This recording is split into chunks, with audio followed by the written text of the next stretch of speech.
ଚାଷୀଟି ଜଙ୍ଗଲକୁ ଯାଇଥିଲା କାଠ ଆଣିବା ପାଇଁ। ସାଙ୍ଗରେ କୁକୁରଟିଏ ଥିଲା। ଦେଶୀ ଆଳୁ ଲତାଟିଏ ଦେଖି କହିଲା, ଯାଉଛି ଦେଶୀ ଆଳୁ ଖଣ୍ଡେ ଖୋଳିବି। ଆଜି ଘରେ ତରକାରୀ କରିବା ପାଇଁ କିଛି ନଥିଲା। ଦେଶୀ ଆଳୁ ଖୋଳିବା ପାଇଁ ମାଟିରେ ଯେମିତି ଖଣତି ଛୁଆଇଛି, ଦେଶୀ ଆଳୁ କହିଲା, ଚାଷୀ ଭାଇ ହୋ ଚାଷୀ ଭାଇ, ସକାଳ କାହିଁକି ଆସିଛ ଧାଇଁ? ଖୋଳିବ ବୋଲି ମୋତେ ଏଡ଼େ ସାହସ ସତେ?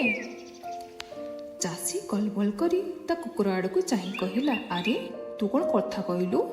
କୁକୁର କହିଲା, ମୁଁ କାହିଁକି କହିବି ମ? ଦେଶୀ ଆଳୁ ପରା ଗୀତ ବୋଲୁଛି, ତମେ ତାକୁ ଖୋଳ ନାହିଁ।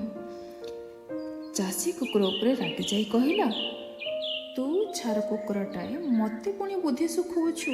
ରହ, ତୋତେ ଠିକ୍ କରିଦେଉଛି। ସେ ଗଛରୁ ଡାଳଟିଏ ଭାଙ୍ଗିଲା। କୁକୁରକୁ ପିଟିବା ପାଇଁ ଗଲାବେଳେ ଗଛ ପାଟି କରି କହିଲା, କୁକୁର ଉପରେ ରାଗିଲ, ମୋ ଡାଳ କିଆଁ ଭାଙ୍ଗିଲ? ଚାଷୀ ରାଗିଯାଇ ଡାଳଟି ଫୋପାଡ଼ି ଦେଲା। ଡାଳ କହିଲା, ଗଛରୁ ତ ମୋତେ ଅଲଗା କଲ, ରାଗିଯାଇ କିଆଁ ଫୋପାଡ଼ି ଦେଲ? ଡାଳଟା ଯାଇ ଗୋଟିଏ ପଥର ଉପରେ ପଡ଼ିଲା। ପଥର କହିଲା, କିଏ ରେ ତୁହି? ପଥର ବୋଲି ମୋ ଜୀବନ ନାହିଁ? ଡାଳ ଫିଙ୍ଗିଦେଲୁ ଉପରେ ମୋର, ବେଗି ବେଗି ଏବେ ବାହାର କର। ଚାଷୀର ଅକଲ ଗୁଡ଼। ଆଜି ସକାଳୁ ଏମିତି କ'ଣ ହେଇଛି କେଜାଣି? ଦେଶୀ ଆଳୁ, ଗଛ, ଡାଳ, ପଥର ସମସ୍ତେ ତ କଥା କହିଲେଣି।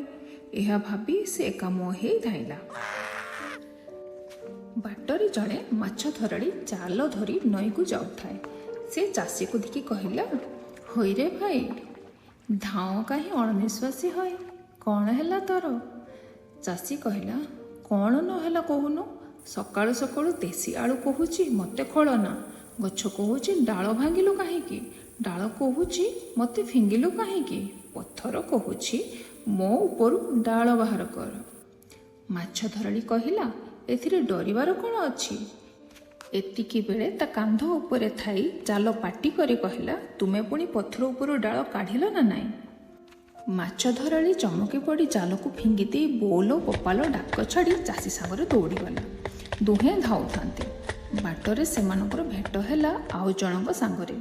ସେ ଲୁଗା ଗଣ୍ଠିଲିଟିଏ ପିଠିରେ ପକାଇ ଯାଉଥାଏ। ସେ ଦୁଇ ଜଣଙ୍କୁ ଅଟକାଇ ପଚାରିଲା, କଥା କ'ଣ? ଏପରି ଅତରଛିଆ ହୋଇ ଧାଉଁଛ କୁଆଡ଼େ? ଚାଷୀ କହିଲା, ଦେଶୀ ଆଳୁଟା କହୁଛି ମୋତେ ଖୋଳନା, ଗଛ କହେ ଡାଳ କାହିଁକି ଭାଙ୍ଗିଲୁ, ଡାଳ କହେ ମୋତେ କାହିଁକି ଫିଙ୍ଗିଲୁ, ପଥର କହେ ମୋ ଉପରୁ ଡାଳ ଉଠା। ମାଛ ଧରାଳି କହିଲା, ଜାଲ ପଚାରୁଛି ପଥର ଉପରକୁ ଡାଳ ଉଠାଇଲ? ଏକଥା ଶୁଣି ଲୁଗା ବେପାରୀ ଠୋ ଠୋ ହୋଇ ହସିଲା। କହିଲା, ଏ କଥାକୁ ତୁମେ ଧାଇଁଛ? ଏତିକି ବେଳେ ଲୁଗା ଗଣ୍ଠିଲି କହିଲା, ତୁମେ ତ ଭାରି ସାହସୀ, ତୁମେ ବି ଶୁଣିଥିଲେ ଏମିତି ଛାନିଆ ହୋଇ ଧାଇଁଥାନ୍ତ। ବେପାରୀ ଭୟରେ ଗଣ୍ଠିଲି ଫୋପାଡ଼ିଲୁ ବୋଉଲ କହି ଦୌଡ଼େ। ତେଣୁ ଆସୁଥିଲା ଜଣେ ଲୋକ ବାଲ୍ଟିଏ ପାଣି ଧରି। ଏହି ତିନି ଜଣଙ୍କୁ ଅଟକାଇ ପଚାରିଲା, ଏମିତି ତରବର ହୋଇ କାହିଁକି ଧାଇଁଛ?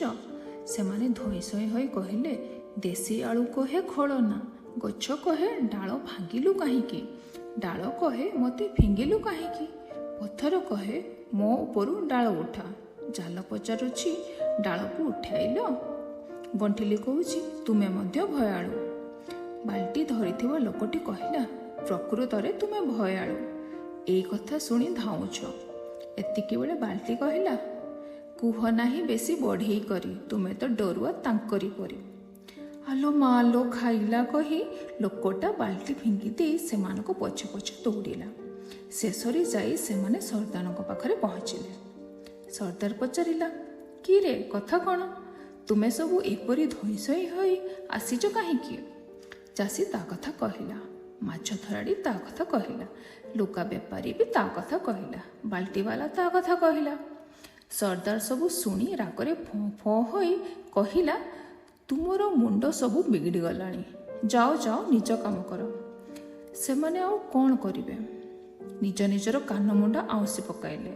ସର୍ଦ୍ଦାର ମନକୁ ମନ କହି ହେଲା, ଦେଶୀ ଆଳୁ କଥା କହୁଛି, ଗଛ କହୁଛି, ଡାଳ କହୁଛି, ପଥର କହୁଛି, ଗଣ୍ଠିଲି କହୁଛି, ବାଲ୍ଟି ବି କହୁଛି, ଯେତେ ସବୁ ବାଜେ କଥା।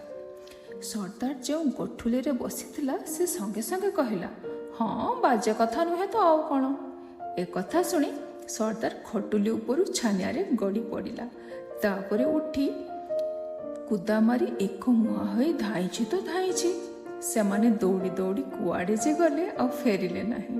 ହୁଏତ ଆଜି ମଧ୍ୟ ଦୌଡ଼ୁଥିବେ।